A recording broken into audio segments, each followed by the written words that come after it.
Check 1, 2. Check 1, 2. Check 1.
There are many important dates coming up for DHS. We have the schedule. And coming off of an amazing football season, Coach Weingartz was in the spotlight once again. Plus, we revisit the hailstorm that happened here in Davison over the summer, with a local meteorologist says the chances of it happening again.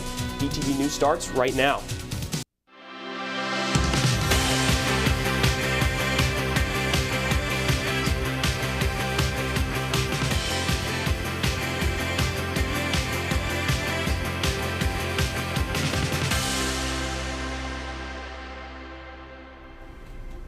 We finally made it to the last week of school before winter break. Happy holidays, Davison. This time of the year becomes hectic for DHS. Our last day before winter break is this Wednesday, the 20th. Luckily, when we come back on January 3rd, it will be a late start Wednesday. When we come back, it will be January 15th off for Martin Luther King Day. The last day of the first semester will be January 19th.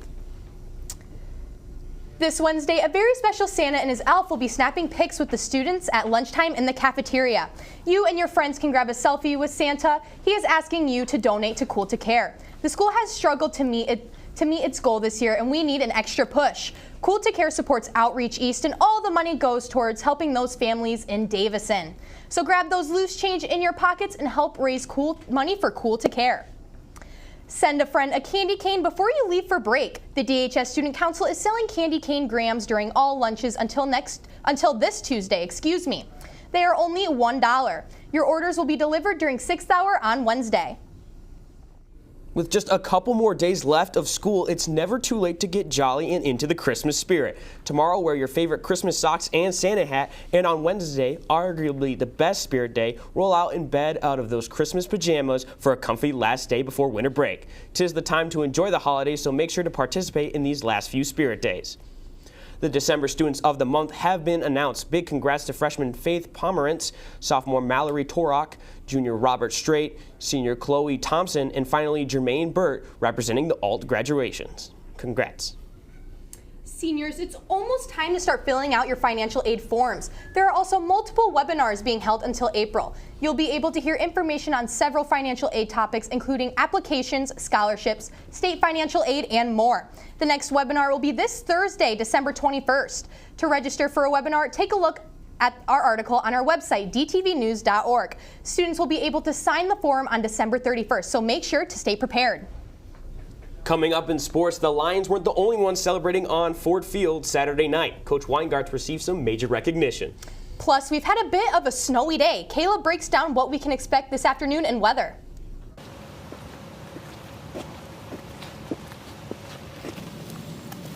People's History of the United States by Noam Chomsky. All right, and Noam Chomsky says in his first line,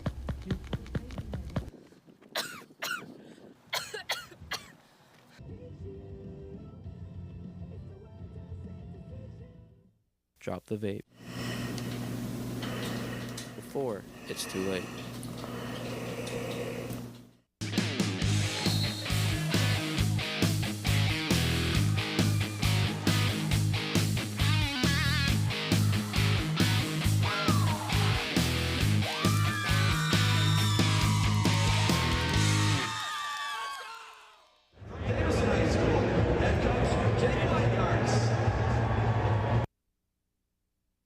His very own head football coach, Jake Weingartz, being recognized at Ford Field. Welcome to sports. The ceremony just happened just before the Lions game on Saturday night. Coach Weingartz was officially recognized as one of the 9 Detroit Lions High School Football Coaches of the Year in the state of Michigan. Congrats, Coach Gartz. Last Friday, the girls and boys basketball teams both had games against Lapeer at Lapeer High School. The girls didn't end well, with the final score being 44-35 in Lapeer's favor, despite playing tough. The boys, on the other hand, did great, taking down Lapeer, leaving with a final score of 83-54. Good job on both teams. The Genesee Generals had a tournament spanning between Friday and Saturday. Friday's game was against Romeo, and it tied 1-1, which sent the game into a shootout. Romeo put one in on the Generals, ending the game 2-1, with Romeo winning the second game. The second game was against Garber High School, and it went very much better. The Generals walked out with a W with a score of 3-1. Great job, guys. Now let's dive into our upcoming sports. Tomorrow, the boys swim team takes on Lake Orion at home at 6. Wednesday, the girls basketball team plays Linden High School here at home at 7. Thursday, the wrestling team has a tournament in Freeland starting at 9. And the boys basketball team has an away game at River Rogue High School against the Panthers at 7. Rounding out the week, the Generals hockey team has a game against Tawas at their rink at 4:30 on Friday. Good luck to all the teams playing. We had quite the snowy and rainy mix out there earlier. Can we expect some more of that on our way out from school? Well, Dresden, snow mostly stopped a little after 3rd hour, but should pick up after school. So make sure to be careful on those roads if you're going to be out tonight.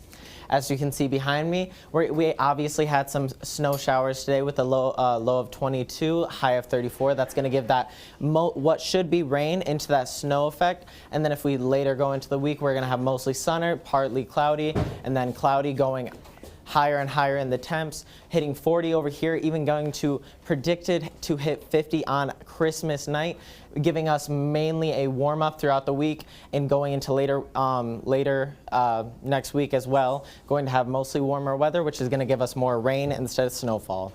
And then if we look at our radar, as you can see behind me, there is a huge storm system over here in the upper East Coast, giving a lot of these states in these upper East Coast a lot of destruction with the high winds, a lot of flooding in areas too I've seen.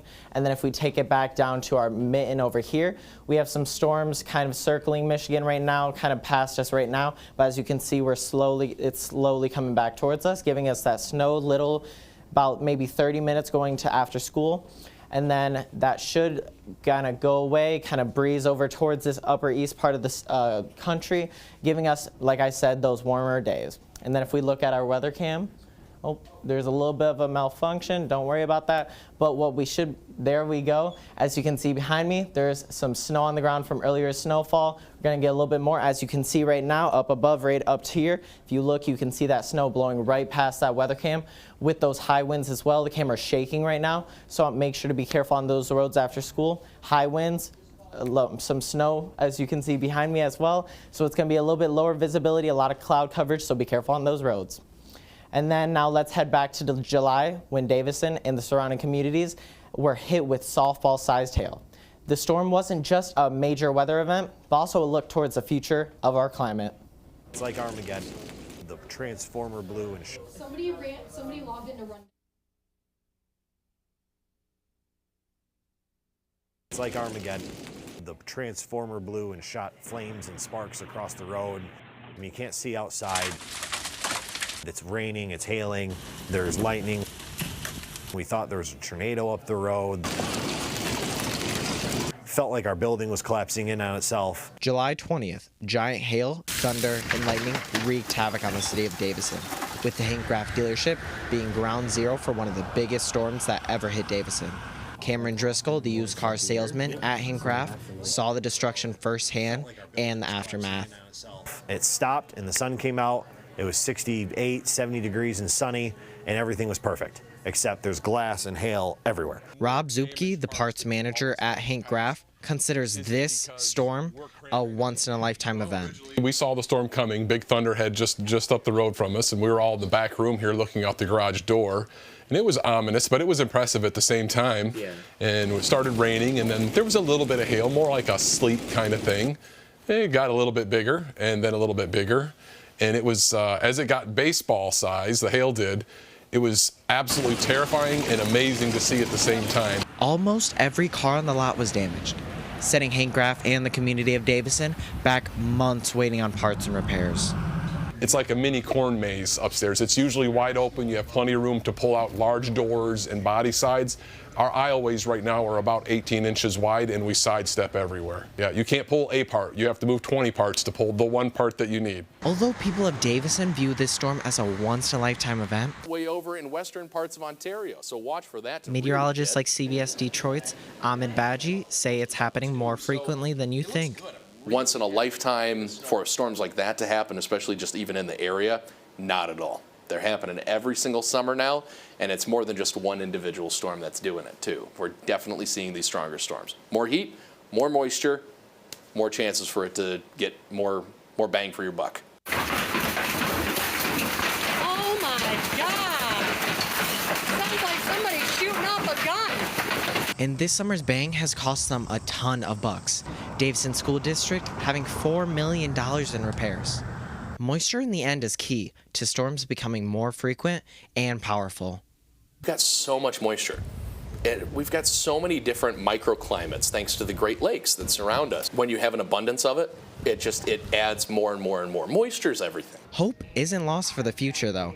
As Baji says, there is still much to be done to reverse these changes. We're not way up at this big fever.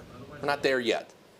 There's time. There's good news. There's time for us to be able to make some changes. As for Hank Graff, damage from the storm still lingers, with repairs being booked till February. Kayla Persh, DTV News. You can find that story and more of DTV's environmental stories on our YouTube page, DTV News. While you're there, be sure to subscribe so you are notified when we go live. Tonight, we will be streaming some sounds of the season as the DHS Choir performs their holiday concert. It all starts in the auditorium at 6:30. You can also watch it on our charter channel 191. Man, that hailstorm, I remember being in Lapeer and I got so lucky because I saw like in a group chat everybody's cars were destroyed and luckily mine didn't, so yeah. How about you guys? What were you guys doing during that big extreme weather day? I was out at the Genesee Valley Mall with a few friends, Ewan and Tony, and we were shopping, and we kept on hearing the huge bangs on the glass, like in the middle part. And it's like apocalypse stuff. We were so scared. We were like, what do we do if his car breaks down? And we go outside, and it was a huge bubble of like around his car of like hail, just like all the cars were destroyed, everything, and then his was fine. I was so lucky. How about you, Justin? I was at home with my brother and my cousin, and we just kept hearing the loud thumps on the ceiling from all that giant hail, from all those huge hail balls, and it's just one after the other, and now it's just covering the ground outside. When I was around during the storm, my dad was like, just go out there and get one in the middle of the storm. And so I have a couple ice balls still in my freezer. Good thing we didn't go outside during the storm, though. I had an old coworker got hit in the head with the hail, got to get a few stitches. So. Oh, well, that's it from us, Davison. I hope you guys have a wonderful, beautiful, awesome day.